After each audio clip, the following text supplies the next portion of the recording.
A floresta amazônica possui 6,9 milhões de quilômetros quadrados, sendo o maior bioma brasileiro e considerada a maior floresta tropical do mundo.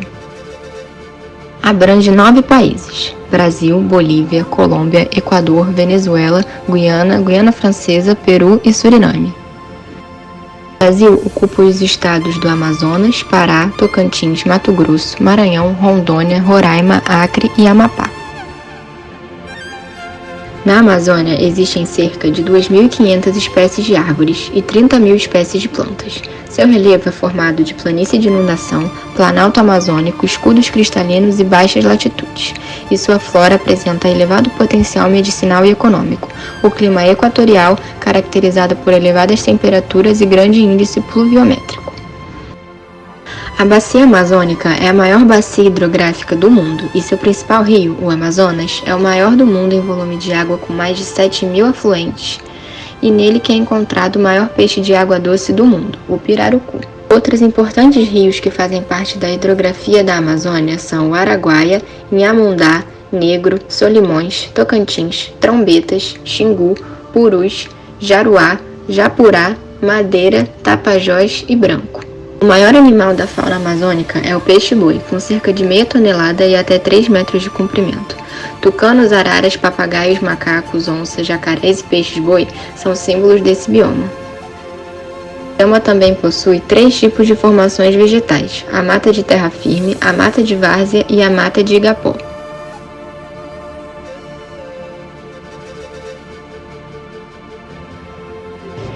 Os rios voadores são cursos de água atmosféricos formados por massas de ar carregadas de vapor de água. Esses cursos se formam da seguinte maneira: a floresta amazônica funciona como uma bomba de água, então ela puxa para dentro do continente a umidade evaporada no Oceano Atlântico e essa umidade cai como chuva sobre a floresta. Aí, pela ação da evapotranspiração das árvores, a floresta devolve a água da chuva para a atmosfera na forma de vapor de água. Então, empurrados para a direção oeste, os rios voadores encontram uma barreira natural, a Cordilheira dos Andes.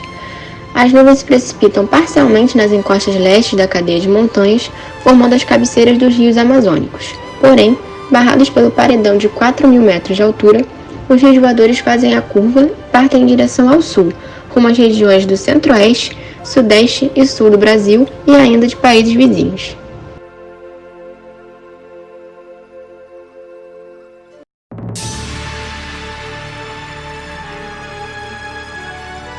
O bioma reúne a maior parte da população indígena do Brasil.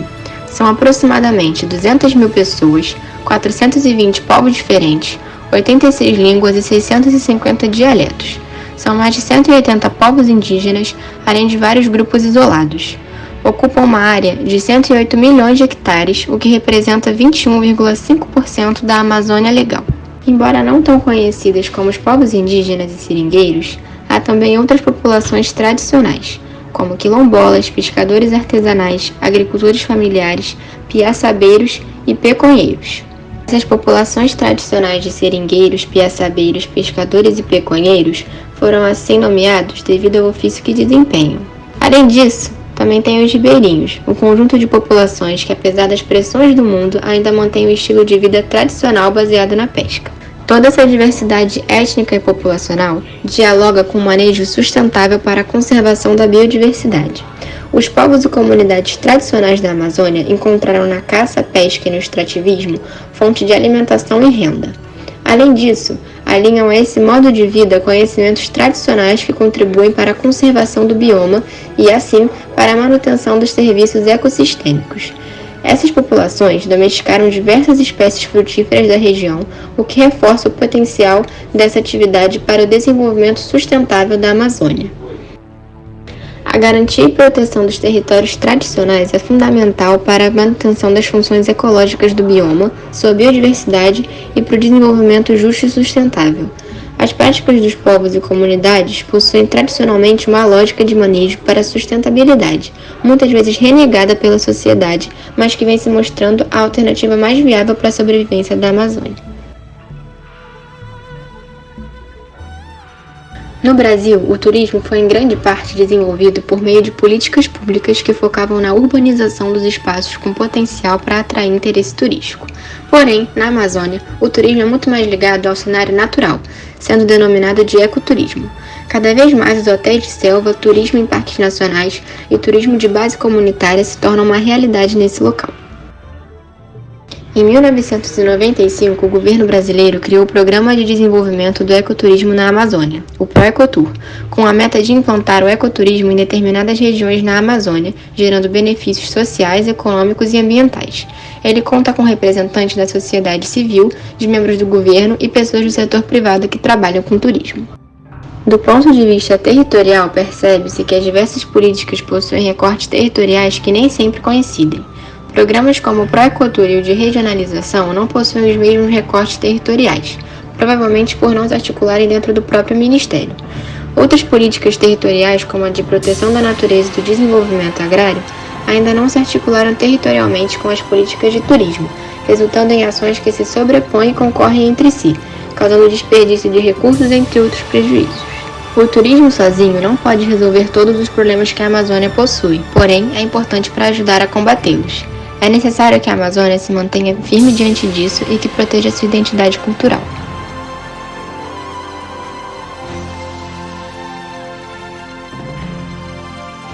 No último ano, o desmatamento na Amazônia aumentou 34% em comparação ao ano anterior. É a segunda alta seguida nos 2 anos do governo Bolsonaro. Em 12 meses, mais de 9.200 km² foram desmatados, que equivale a 6 vezes o tamanho do município de São Paulo. E em 2019, foram 6.800 km², já com um aumento de 50% em comparação ao ano anterior. Mais de 99% dos desmatamentos ocorridos em 2019 foram feitos de maneira ilegal, por não terem autorização da lei ou por estarem avançando em áreas de preservação. Além de ilegal, o desmatamento não é inteligente, pois, segundo o presidente da Academia Brasileira de Ciências, Luiz Davidovic, desmatar a Amazônia é perder riquezas. Os impactos na biodiversidade, clima e até agronegócio do país são gigantes. Na Convenção do Clima das Nações Unidas em 2016, o Brasil fez uma meta de zerar o desmatamento ilegal até 2030. O plano plurianual aprovado pelo próprio governo federal em dezembro de 2019 tem como meta reduzir o desmatamento e as queimadas ilegais no país em 90% até 2023. O ministro do Meio Ambiente, Ricardo Salles, recentemente cogitou derrubar essa meta, mas acabou voltando atrás na decisão. Segundo Ricardo Galvão, professor da USP e ex-diretor do INPE, o governo não consegue coibir o desmatamento. Ricardo foi demitido por Bolsonaro após dados do INPE mostrarem o crescimento explosivo do desmatamento. O governo não se importa com a opinião pública e, consequentemente, não existe mudança na sua postura, mas no momento em que os boicotes econômicos começarem, essa atitude pode mudar. Com isso, o setor mais afetado é o agronegócio, que é fortemente exportador. Existem áreas suficientes para atender a demanda por produtos agropecuários pelos próximos 50 anos, sem a necessidade de desmatar. É fundamental proteger as florestas e outros biomas, como, por exemplo, o cerrado. No entanto, infelizmente, uma parte dos grandes proprietários rurais brasileiros parece ainda não ter entendido isso e continuam pensando e querendo desmatar como se as florestas fossem desnecessárias.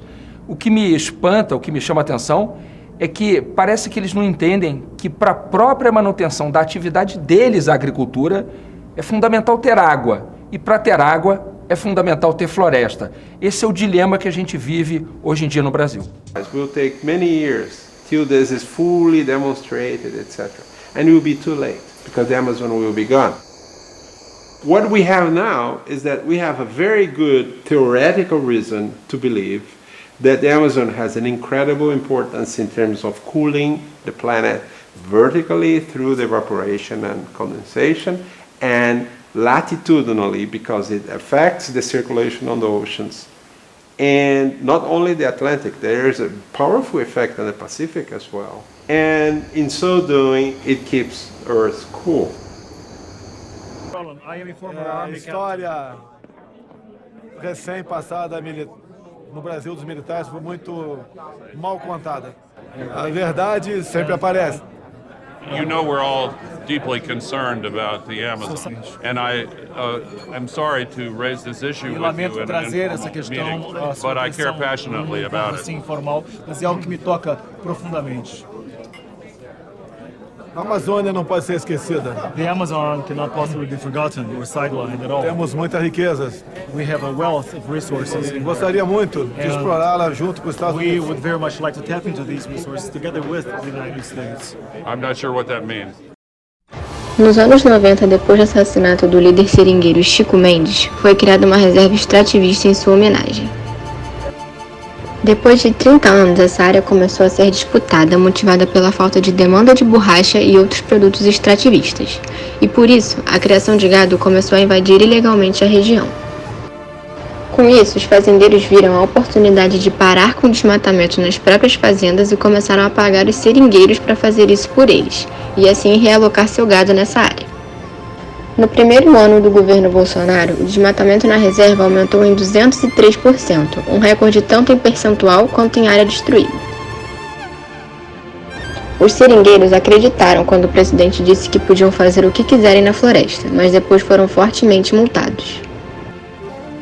Em novembro, o ministro Ricardo Salles suspendeu a fiscalização na reserva, alegando abuso de autoridade dos fiscais. A Natex, fábrica estatal de preservativos, foi inaugurada no meio de uma crise no mercado da borracha. Tinha como objetivo gerar renda para o mercado local de borracha e, ao mesmo tempo, abastecer o Programa Nacional de Distribuição de Camisinhas. No entanto, o custo de produção era maior que o valor pago pelo governo federal, e, em meio à crise, o governo estadual parou de arcar com o custo adicional. Em 2019, uma empresa terceirizada assumiu a operação em parceria com o Ministério da Saúde. Abandonaram os seringueiros nativos da região e passaram a fazer negócio com os fazendeiros de seringa plantada. Se as coisas continuarem da maneira que estão, a reserva logo irá virar pasto para gado. No Morro dos Seis Lagos, na Amazônia, fica o maior depósito de nióbio do mundo, metal usado para fazer a liga de aço. Ele se localiza na sobreposição de 3 áreas protegidas: a terra indígena Balaió, o Parque Nacional Pico da Neblina e a Reserva Biológica dos Seis Lagos. A mineração é proibida. O Brasil é responsável por 88% do total da produção mundial de nióbio. A maior parte vem de Minas Gerais, da CIA Brasileira de Metalurgia e Mineração, que estima ter reservas para produzir por pelo menos mais de 2 séculos. Entretanto, não há demanda para o metal, e a busca tem sido suprida com folga. Apesar disso, Bolsonaro costuma usar o nióbio como desculpa para abrir mineração em terras indígenas. Em fevereiro de 2020, o presidente apresentou ao Congresso um projeto de lei para a abertura de mineração em áreas indígenas. Os povos não teriam poder de veto em caso de grandes minas, apenas em garimpos. A região tem muito potencial para ecoturismo e etnoturismo. Isso seria uma atividade econômica lucrativa que não causaria grandes impactos ambientais, além de ser uma oportunidade financeira para a população local, diferentemente da mineração. A terra indígena Trincheira Bacajá é habitada pelo povo Xicrim e foi homologada em 1996. Porém, em 2016 passou a ser invadida e em 2019, com o novo governo, o desmatamento aumentou absurdamente. Foram perdidos 3.696 hectares de floresta, a maior taxa de desmatamento desde a homologação. Terras passaram a ser vendidas nesse território, e com preço muito mais baixo em comparação com os outros lugares da região, o que apenas gerou mais desmatamento.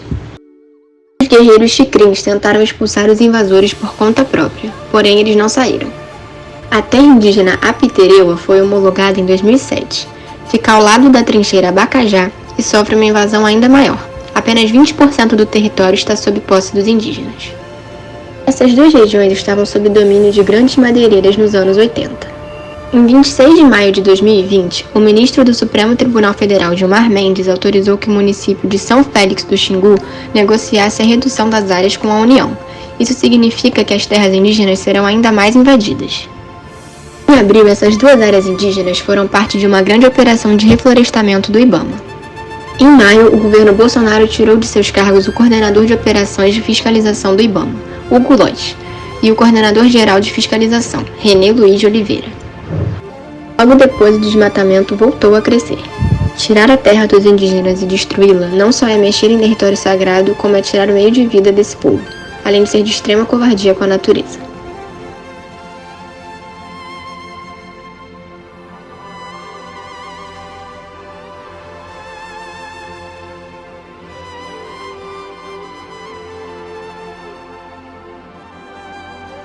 A floresta amazônica é de enorme importância para o Brasil e para o mundo.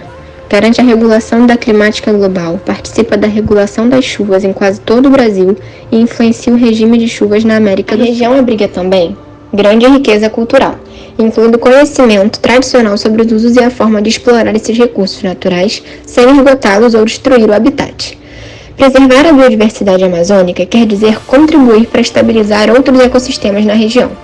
O Recife dos Corais da Amazônia, por exemplo, um corredor de biodiversidade entre a Foz do Amazonas e o Caribe, é um refúgio para corais ameaçados pelo aquecimento global, por estar em uma região mais profunda. Destruindo esse bioma, destrói-se também a fonte de vida das populações locais, impossibilitando seus meios tradicionais de organização. Além disso tudo, outros fatores já citados nesse vídeo, como os rios voadores e várias de suas características, também possuem grande importância.